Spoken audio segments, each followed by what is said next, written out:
नमस्कार, मेरा नाम है सत्यम सिंह और आप सभी का बहुत बहुत स्वागत करता हूँ लर्न बाय लर्नर में। तो आज ये हमारी हिंदी साहित्य की तीसरी क्लास होने वाली है और इस क्लास के बाद जितने भी यूपी बीएड में साहित्य से क्वेश्चन बनेंगे, अगर हम दोनों पेपर का मिला लें तो 10 क्वेश्चन कम से कम बनेंगे। तो वे सारे क्वेश्चन कवर होते हुए आपको नजर आएंगे। आप जाएंगे तो ज़्यादा से ज़्यादा क्वेश्चन आपको ऐसे मिलेंगे जो देखते हुए मिलेंगे। हालांकि बहुत सारा कमेंट आया था कि इतना हार्ड लेवल का क्वेश्चन आता है, कई बीएड में साहित्य के ऐसे क्वेश्चन आते हैं। तो ऐसे ही क्वेश्चन आते हैं साहित्य में। जो सेकेंड पेपर है उसमें जो कोर हिंदी है तो वहाँ से थोड़ा डीप क्वेश्चन पूछता है, इसीलिए मैं उसी लेवल से क्वेश्चन करा रहा हूँ। आप लोग अगर तीनों क्लास देख के जाते हैं तो लगभग आप 60 से 70% क्वेश्चन आप बस क्लास से बनाएंगे और 100 क्वेश्चन के अंदर हमने कम से कम 500 क्वेश्चन को आप लोगों के सामने रखा है। तो हम लोग वीडियो को शुरू करते हैं। आई होप कि आप लोग इस समय तैयारी में एकदम व्यस्त होंगे। तो पहला क्वेश्चन है कि सरस्वती के संपादक कौन थे। सरस्वती पत्रिका के संपादक कौन थे, तो आप लोग इसका उत्तर बताइए। तो इसका राइट आंसर है ऑप्शन नंबर 2, महावीर प्रसाद द्विवेदी जी। दूसरा क्वेश्चन है आचार्य रामचंद्र शुक्ल का निबंध संग्रह निम्नलिखित में से कौन सा है। रामचंद्र शुक्ल जी का निबंध संग्रह कौन सा है, तो आप लोग इसका आंसर दीजिए। तो इसका राइट आंसर होगा चिंतामणि। रामचंद्र शुक्ल जी का निबंध संग्रह है। अब आते हैं नेक्स्ट क्वेश्चन पे। पगडंडियों का जमाना किस व्यंग्यकार का व्यंग्य संग्रह है। तो इसका राइट आंसर है हरिशंकर परसाई और ये थोड़ा इम्पोर्टेंट रहने वाला है। तो इनके हम व्यंग्य, अगर हम इनकी और सारी रचनाएं देख लें तो इनकी प्रमुख रचनाएं विकलांग श्रद्धा का दौर और अंत में, पगडंडियों का जमाना, बेईमानी की परत, तब की बात और थी। आप लोग तब की बात और थी थोड़ा सा देख के चलेगा, और भूत के पैर पीछे, ये दो चीज़ें इंपॉर्टेंट है। तो हरिशंकर परसाई इसका राइट आंसर। अब आते हैं हम नेक्स्ट क्वेश्चन पे। बंग महिला की कहानी का नाम क्या है। इसका राइट आंसर होगा दुलाई वाली। समानांतर कहानी के प्रवर्तक कौन है। समानांतर कहानी के प्रवर्तक कौन है। तो इसका राइट आंसर होगा ऑप्शन नंबर डी, कमलेश्वर। अब आते हैं नेक्स्ट क्वेश्चन पे। इनमें से कौन सा नाटक प्रसाद जी का नहीं है। तो आप लोग इसका आंसर बताइए। और जयशंकर प्रसाद जी इंपॉर्टेंट रहने वाले हैं, तो उनकी रचनाएं आप लोग देख के चलेगा। मैंने लास्ट क्लास में उनकी जो इम्पोर्टेंट रचनाएं थी हमने कवर किया है। तो अगर आप लोगों ने लास्ट क्लास नहीं देखा है तो आप लोग प्लेलिस्ट में जाइए, प्लेलिस्ट बना और जयशंकर प्रसाद जी की प्रमुख रचनाएं उसमें कॉपी की गई है, उसमें कवर किया गया है। तो इसका आप राइट आंसर दीजिए। तो इसका राइट आंसर होगा भारत दुर्दशा। ये इनकी रचना नहीं है। बाकी स्कंदगुप्त, चंद्रगुप्त, समुद्रगुप्त, ध्रुवसामनी, आंसू, कमायनी, लहर, झरना, प्रेम पथिक, चित्राधार, उर्वशी, करुणालय, ये सारी रचनाएं जयशंकर प्रसाद जी की, सॉरी हाँ जयशंकर प्रसाद जी की है। इसमें प्रसाद जी ही बस दिया है। आषाढ़ का एक दिन किस नाटककार का नाम है। आषाढ़ का एक दिन नाटक के नाटककार का क्या नाम है। क्वेश्चन को थोड़ा आप लोग ध्यान से पढ़ेगा वहाँ पे। तो इसका राइट आंसर होगा option number B, Mohan Rakesh का आषाढ़ का एक दिन के लेखक या फिर नाटककार मोहन राकेश जी हैं। आठवां सर्ग नाटक के रचयिता का नाम बताइए। तो सुरेंद्र वर्मा आठवां सर्ग नाटक के नाटककार हैं। अब आते हैं नेक्स्ट क्वेश्चन पे। बकरी नाटक के नाटककार का नाम बताइए। बकरी नाटक के नाटककार का नाम बताइए। तो इसका राइट आंसर होगा option number C, option number C, Sureshwar Dayal Saxena. अब आते हैं हम नेक्स्ट क्वेश्चन पे। हिंदी का पहला उपन्यास किसे माना जाता है। हिंदी का पहला उपन्यास किसे माना जाता है। तो इसका राइट आंसर होगा परीक्षा गुरु को हिंदी का पहला उपन्यास माना गया है। निम्नलिखित में से कौन सा उपन्यास प्रेमचंद का नहीं है? और मुंशी प्रेमचंद जी, जिसे हम कहानीकार या फिर जिसे बहुत सारी कहानियाँ जिन्होंने लिखी है, तो उनसे एक क्वेश्चन बनने की उम्मीद रहती है। तो तितली प्रेमचंद की रचना नहीं है। बाकी कर्मभूमि, रंगभूमि, गोदान, सेवा सदन, ये सारी रचनाएं प्रेमचंद्र जी की है। शतरंज के खिलाड़ी भी प्रेमचंद जी की ही रचना है। अब आते हैं नेक्स्ट क्वेश्चन पे। त्यागपत्र उपन्यास के लेखक का नाम बताइए। तो हमने अभी जयशंकर प्रसाद जी को देख लिया है। तो त्यागपत्र के उपन्यासकार हैं जितेंद्र कुमार, और जितेंद्र कुमार की जो प्रमुख रचनाएं हैं वे हैं, जितेंद्र प्रसाद की जो प्रमुख रचनाएं वे हैं जड़ की बात, परख, त्यागपत्र, जयवर्धन, जयसंधि, पूर्वोदय, नीलम देश की राज्य कन्या, सुनीता। इतने अभी याद आ रहे हैं, बाकी याद आएंगे तो हम करते चलेंगे। सूरदास पर आधारित उपन्यास का नाम बताइए। सूरदास पर आधारित उपन्यास का नाम बताइए। तो इसका राइट आंसर होगा ऑप्शन नंबर सी, खंजन नयन। और हमने सूरदास को पहले ही क्लास में कवर कर लिया था कि जिसमें भी सूर लगा है, लगभग सारी रचनाएं सूरदास जी ने ही किया है, जैसे कि सूर सागर, सूर सरावली, साहित्य लहरी, सूर पचीसी, भ्रमर गीत, नागलीला, ये सारी जो रचनाएं हैं वे सूरदास जी की ही हैं। आते हैं नेक्स्ट क्वेश्चन पे। निम्नलिखित में से कौन सा उपन्यास अज्ञेय का नहीं है? निम्नलिखित में से कौन सा उपन्यास है जो अज्ञेय का नहीं है? तो इसका आप लोग आंसर दीजिए।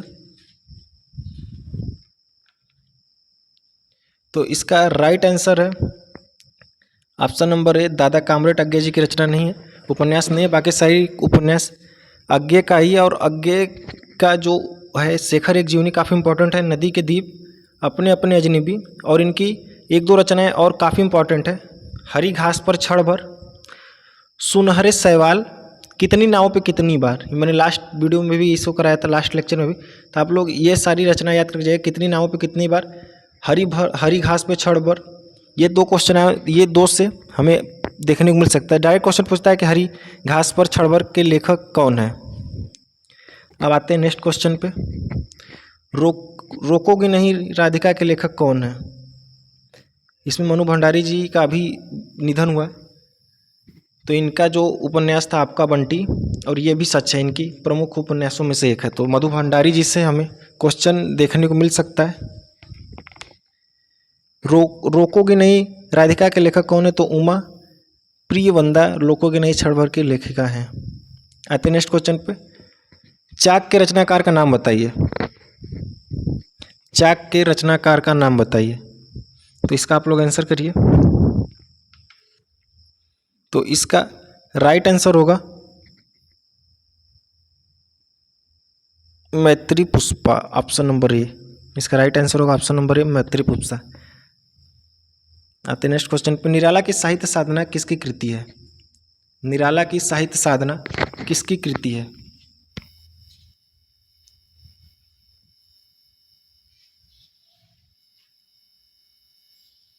तो इसका आप लोग आंसर दीजिए।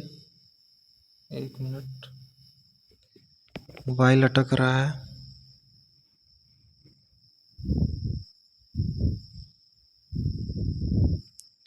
तो ये राम विलास शर्मा जी की कृति है, निराला की साहित्य साधना।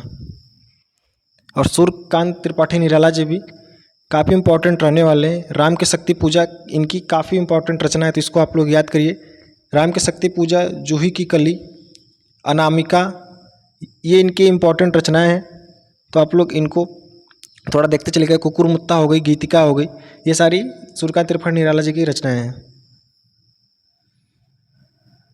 बिल्लेर सूर बकरिया किसके संस्करणात्मक चित्रात्मक है? यह सूर्यकांत त्रिपाठी निराला जी के। आते हैं नेक्स्ट क्वेश्चन पे। हिंदी का पहला आत्मकथा लेखक कौन है? ये बनारी, इसका राइट आंसर है बनारसी दास जी जैन।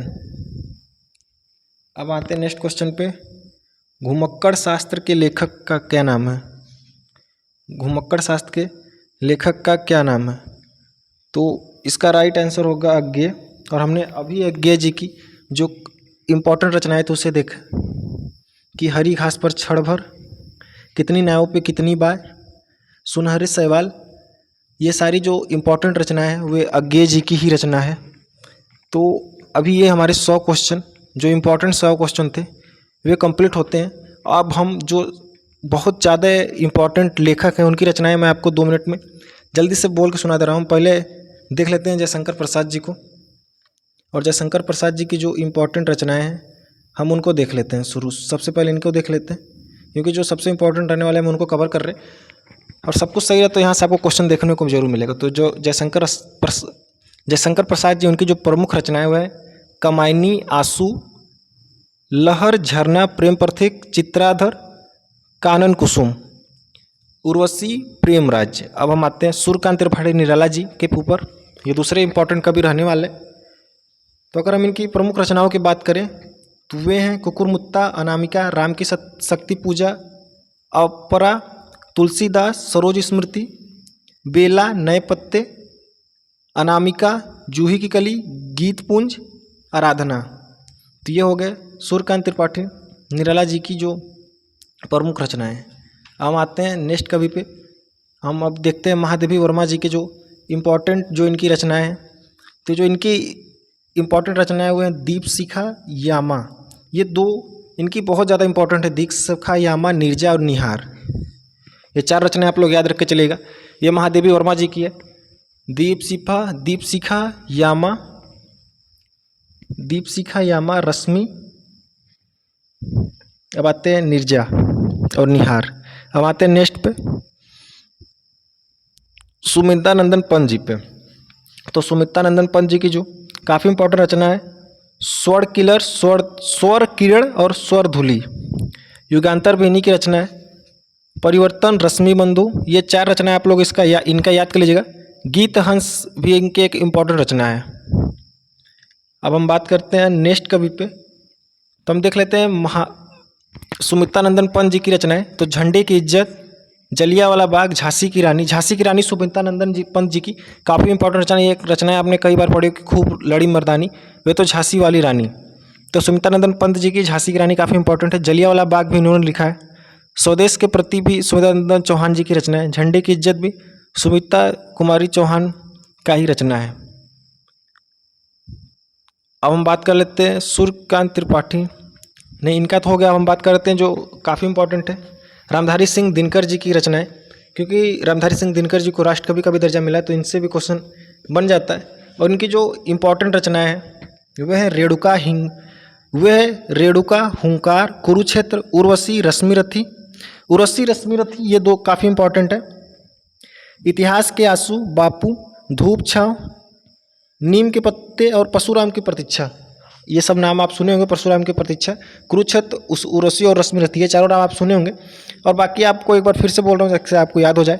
इतिहास के आंसू, आत्मा की आंखें, बापू, धूप छाँव, ये रामधारी सिंह दिनकर जी की रचना है। पानी परात को हाथ छुए नहीं, नैनन के जल से पग को धोए, कभी कभी ऐसी डायरेक्ट रचनाएं दे देती है। तो ये नरोत्तम दास जी की रचना है। अब हम बात कर लेते हैं मैथिली शरण गुप्त जी की एक बार फिर से जो महत्वपूर्ण रचनाएं हैं, तो आप लोग याद कर लीजिएगा। भारत भारती, साकेत, यशोधरा, रंग में भंग, जयद्रथवत, पंचवटी, शकुंतला, ये इनकी इम्पोर्टेंट रचनाएं हैं। फिर से एक बार सुनिए। साकेत, भारत भारती, यशोधरा, रंग में भंग, जयद्रथवत, पंचवटी, शकुंतला, इनकी काफ़ी इंपॉर्टेंट रचनाएं हैं। तो आप लोग मैथिली शरण गुप्त जी की भी इम्पोर्टेंट रचनाएं देख लीजिए। हम बात कर लेते हैं आधुनिक युग के नाटककार भारतेंदु हरिश्चंद्र जी के इम्पोर्टेंट नाटक के बारे में।